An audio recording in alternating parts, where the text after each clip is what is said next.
मुख्यमंत्री ने नई राष्ट्रीय शिक्षा नीति का किया लोकार्पण। कहा, प्रदेश में कम किया जाएगा ड्रॉप आउट रेट। एक ही शिक्षण संस्थान में होगी केजी से पीजी तक की पढ़ाई।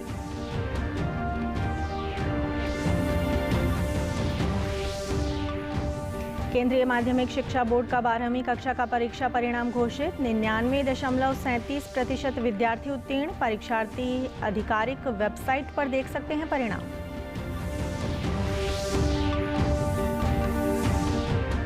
स्वास्थ्य मंत्री अनिल विज ने कहा, प्रदेश में कोरोना की संभावित तीसरी लहर से निपटने की तैयारी पूरी।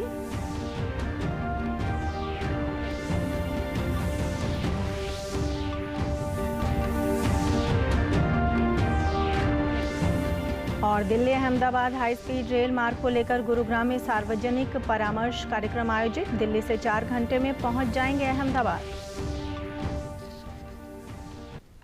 नमस्कार, मैं ऋतु कौशिक। अब समाचार विस्तार से। प्रदेश में नई राष्ट्रीय शिक्षा नीति का सफल क्रियान्वयन वर्ष 2025 तक सुनिश्चित करने की दिशा में मुख्यमंत्री मनोहर लाल ने आज औपचारिक रूप से राष्ट्रीय शिक्षा नीति 2020 का लोकार्पण किया। उन्होंने कहा कि इस नीति के सफल क्रियान्वयन हेतु प्रदेश में ड्रॉप आउट रेट कम करके प्रत्येक बच्चे को स्कूल तक लाया जाएगा, ताकि शिशु अवस्था से ही उसके सर्वांगीण विकास पर जोर दिया जा सके। पंचकुला में आयोजित समारोह में मुख्यमंत्री ने कहा कि प्रदेश में ऐसे शिक्षण संस्थान तैयार किए जा रहे हैं जिनमें केजी कक्षा से पीजी कक्षा तक की शिक्षा प्रदान की जाएगी। कुरुक्षेत्र विश्वविद्यालय ने इसी सत्र से केजी से पीजी स्कीम के तहत दाखिलों की तैयारी शुरू कर दी है।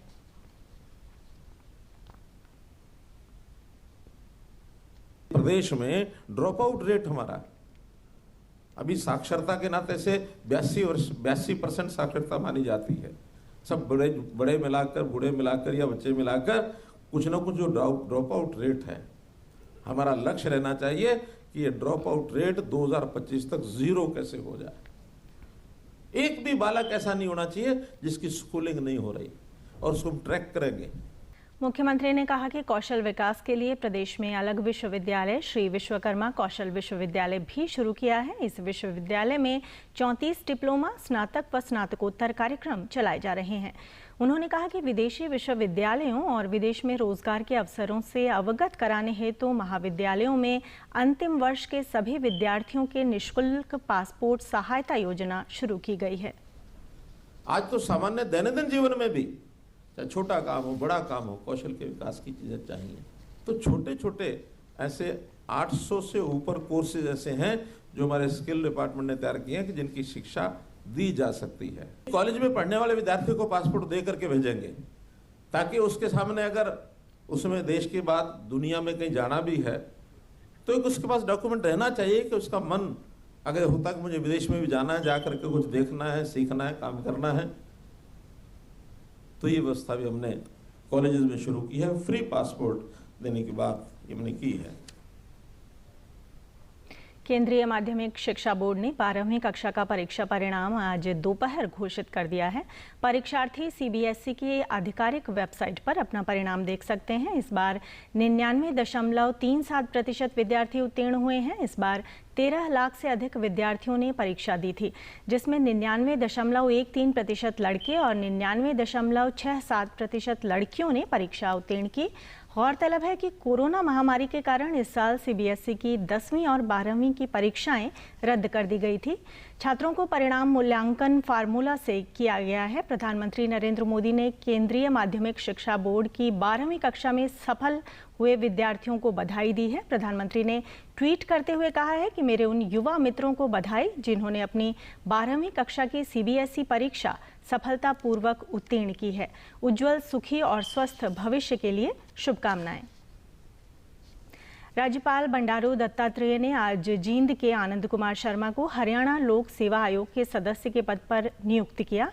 राज्यपाल ने उन्हें राजभवन में आयोजित कार्यक्रम में पद की निष्ठा एवं गोपनीयता की शपथ दिलाई। इस अवसर पर मुख्यमंत्री मनोहर लाल भी उपस्थित थे। आनंद कुमार शर्मा अखिल भारतीय तकनीकी शिक्षा परिषद के निदेशक के पद पर कार्यरत थे। जींद के भंभेवा गांव से संबंध रखने वाले आनंद कुमार शर्मा ने रसायन विज्ञान में स्नातकोत्तर तक की शिक्षा ग्रहण की है। प्रदेश के गृह एवं स्वास्थ्य मंत्री अनिल विज ने किसान आंदोलन पर प्रतिक्रिया व्यक्त करते हुए कहा है कि आंदोलन की वजह से किसी की आज़ादी बाधित नहीं होनी चाहिए। ये प्रजातांत्रिक आंदोलन का मुख्य आधार होता है। इस बात को किसानों को भी समझना चाहिए। आंदोलन अपनी जगह है, पर आंदोलन से दूसरे आदमी को तकलीफ ना हो, उनकी आज़ादी बाधित ना हो, ये भी हर प्रजातांत्रिक आंदोलन का आधारभूत जो है प्रिंसिपल होता है। देश में कोरोना की तीसरी लहर की आशंका को लेकर प्रदेश के स्वास्थ्य विभाग की तैयारियों पर स्वास्थ्य मंत्री अनिल विज ने कहा कि हमारी तैयारियां पूरी हैं। हमने पहली व दूसरी लहर से काफ़ी कुछ सीखा है। सभी सरकारी और निजी अस्पतालों में ऑक्सीजन प्लांट लगाए जा रहे हैं। उन्होंने कहा है कि उम्मीद है कि ऑक्सीजन के मामले में हरियाणा आत्मनिर्भर प्रदेश बनेगा।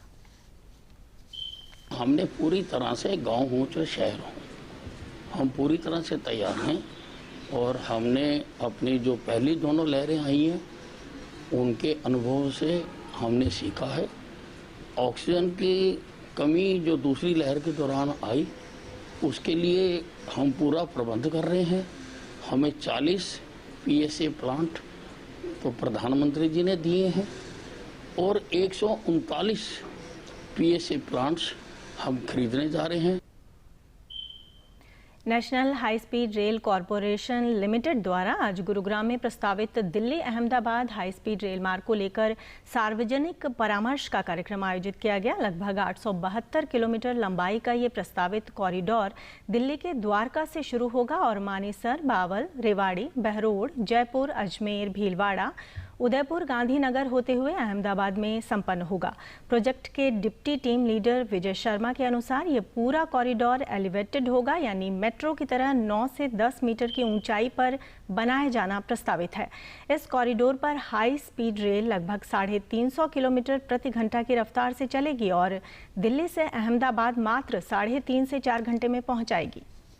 उसके पास इसका स्टेशन प्रस्तावित है जहाँ से ये ट्रेन स्टार्ट होगी और वहाँ से आगे द्वारका गुड़गांव का जो एक्सप्रेस वे है उसके साथ इसका अलाइनमेंट प्रस्तावित किया गया है। और गुड़गांव से आगे रेलवे लाइन जो गुड़गांव जयपुर रेलवे लाइन है उसको वो फॉलो करेगा फिर रेवाड़ी तक। उसके बाद वो NH8 को फॉलो करता हुआ सीधा जयपुर की तरफ जाएगा। तो ये प्रस्तावित हमारा अलाइनमेंट है जिसपे अभी हमारे सारे सर्वे इस वक्त इन प्रोसेस हैं।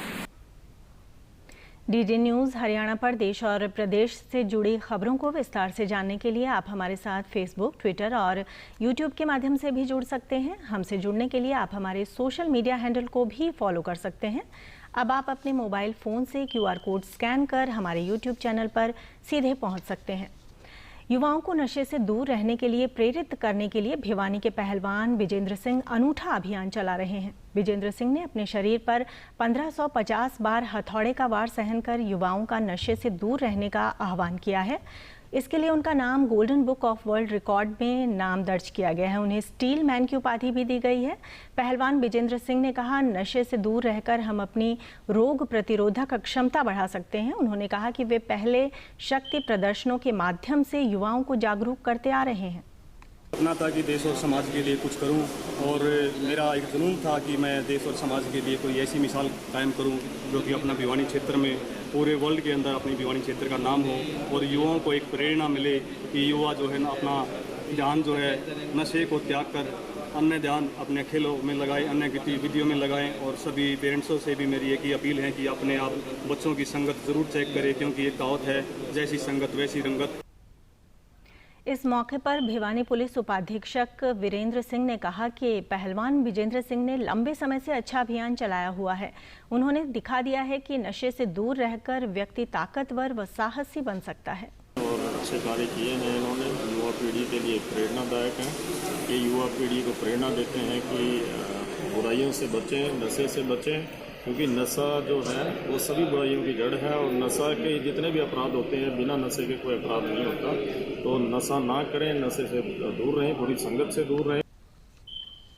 केंद्र सरकार की प्रवासी नागरिकों को सरकारी राशन की सुविधा दूसरे राज्य में भी उपलब्ध करवाने के लिए शुरू की गई एक राष्ट्र एक राशन कार्ड लाभदायक साबित हो रही है। नरवाना के खाद्य आपूर्ति निरीक्षक सुरेश कुमार ने बताया कि प्रवासी नागरिकों को दूसरे राज्य के राशन डिपो पर भी आधार कार्ड और बायोमीट्रिक से राशन दिया जा रहा है।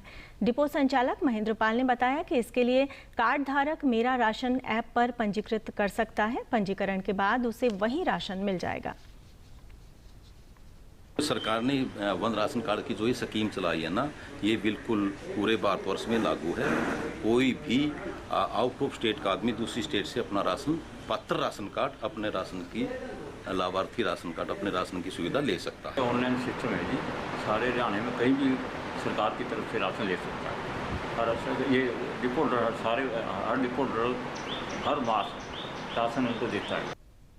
प्रवासी नागरिकों ने बताया कि योजना के तहत दूसरी जगह भी राशन मिलने से उन्हें काफ़ी सुविधा हुई है। एक बहुत अच्छी योजना चलाई है, एक देश एक राशन। हम हरियाणा, पंजाब, यूपी कहीं भी व्यक्ति हो वहाँ से ही राशन अपना राशन खुद राशन कार्ड दिखाकर ले सकता है। यह बहुत अच्छी योजना है। भारत सरकार द्वारा एक देश एक राशन योजना शुरू की गई है, जिसके तहत हम किसी भी स्टेट के दूसरे स्टेट में राशन ले सकते हैं। यह बहुत अच्छी स्कीम है जो सरकार द्वारा हमें उपलब्ध करवाई गई है। प्रदेश सरकार द्वारा जल संरक्षण के लिए आरंभ की गई मेरा पानी मेरी विरासत योजना किसानों को कम पानी की लागत वाली फसलों की बुआई के लिए प्रेरित कर रही है।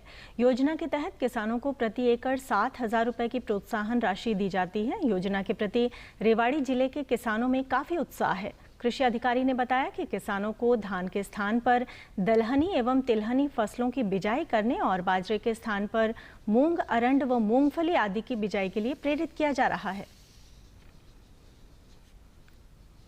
किसानों को एक तो 90% सब्सिडी पे अपना मिल रहा है मूंग।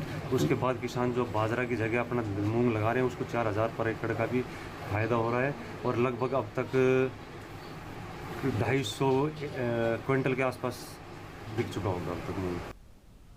किसानों ने कहा कि धान की खेती में सिंचाई के लिए अधिक पानी की आवश्यकता पड़ती है। इस क्षेत्र में भूमिगत जल स्तर भी काफ़ी कम है। उन्होंने कहा कि वे इस योजना से प्रेरित होकर अब धान को छोड़कर ग्वार, मक्का और दलहन की फसलों की बिजाई कर रहे हैं। बहुत बढ़िया चलाई है जी, और बाजरा की वजह ये बढ़िया है। 4,000 रुपया नहीं समझो क्विंटल के हिसाब से ये लेंगे। हमें मूंग लगानी है। मूंग इसलिए लगानी पड़ रही है क्योंकि बाजरा की फसल लास्ट हो चुकी है, बारिश लेट आई थी, इसलिए बाजरा पहले लगा नहीं और अब बाजरे की सब फसल ख़त्म हो गई। सरकार ने बहुत अच्छी योजना चलाई है जिससे बाजरे का बदले हमें एक अलग से फसल मिली है। सरकार ने बहुत बढ़िया काम किया है। बाजरा नहीं उगाया, मूंग की बिजाई करेंगे। इसमें सरकार ने 4,000 रुपये प्रोत्साहन राशि भी दी है और मोदी जी को बार बार धन्यवाद कहेंगे। और बहुत ही बढ़िया किसानों के हित का जो स्कीम लेके आई है सरकार। मूंग लेने के लिए आएंगे तो आपके बाद बिजाई नहीं करेंगे। आपकी सरकार ने 4,000 रुपये दिए हैं तो हम आपकी बार मूंग बोलेंगे। अंत में इस बुलेटिन के मुख्य समाचार एक बार फिर। मुख्यमंत्री ने नई राष्ट्रीय शिक्षा नीति का किया लोकार्पण। कहा प्रदेश में कम किया जाएगा ड्रॉप आउट रेट। एक ही शिक्षण संस्थान में होगी केजी से पीजी तक की पढ़ाई।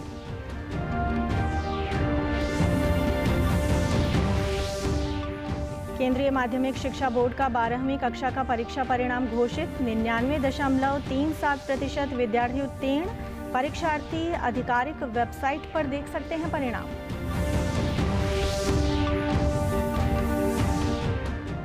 स्वास्थ्य मंत्री अनिल विज ने कहा प्रदेश में कोरोना की संभावित तीसरी लहर से निपटने की तैयारी पूरी।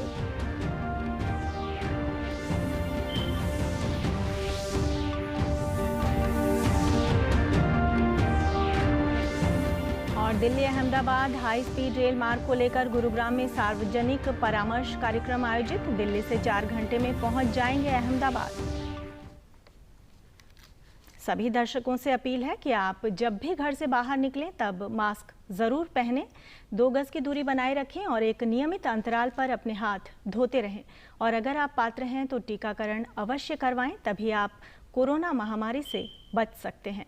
आज के बुलेटिन में बस इतना ही। नमस्कार।